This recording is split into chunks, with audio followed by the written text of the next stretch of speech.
everybody, Julie here from the Sales Manager. Welcome to this week's Sales Tip of the Week.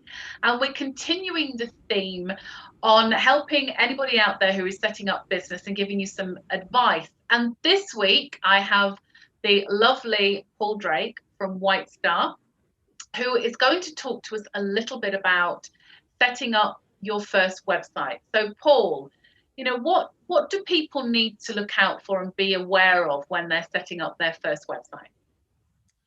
Well, first of all, thanks, Julie, for inviting me to this. Really pleased to have this opportunity.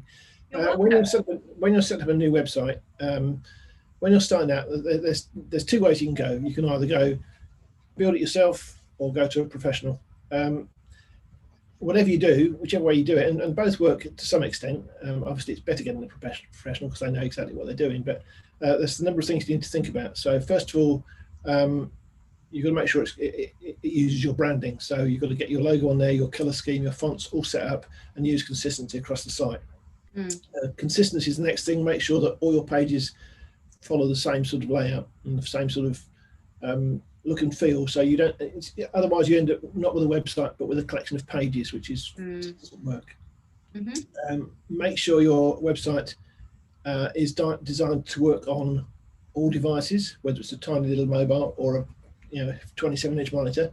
It needs to work, and it isn't just a matter of shrinking it down. There's a number of things you need to think about when you're doing that to make it work better. And also think about something that most people, or a lot of people, don't think about is different browsers. So if you're using Microsoft Edge, or you're on a Mac using Safari, or using Chrome, or using Firefox, they all have little different oddities that things don't always work like they should do on them. So you need to be aware of those. Sometimes you'll build something and it looks fine, and then you go to another browser and it just looks like real rubbish. So it's a really important thing to worry about. Good. And finally, the other thing is the actual content, the copy, the images. Don't use really cheap free images that look very businessy and stuff, because they just look terrible. Spend a bit of money on images if you can. Go to somewhere like iStock, something like that. Really good quality images. They cost a bit of money, but they're worth it, and they're good quality. And make sure all the copy on there, all the writing you do, is clear, concise, and compelling. I know that strapline. That's Stephen Church, isn't it? Yeah, that wonderful copywriter. Absolutely, it's perfect. It's what your writing doesn't need to be like that. Say what you need to say. You don't have to put everything you do on your website. It's like a shop window. You don't need to put everything that's in the store in a shop window. Just enough to entice people in to come and talk to you. That's what it is. It's like a CV for your business.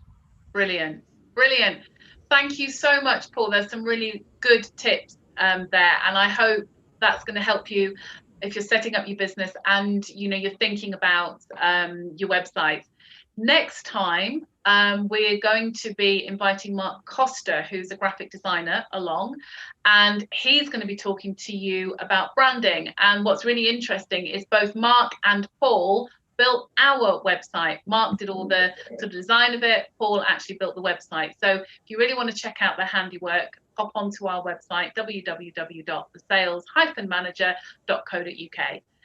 Paul, if anybody wants to sort of ask your advice, where do they go? How do they contact you? Our website, which is whitestar-dm.co.uk. They can call me on my mobile, which is 07809 677 628. Paul, thanks very much, and we'll catch up soon. Thank you.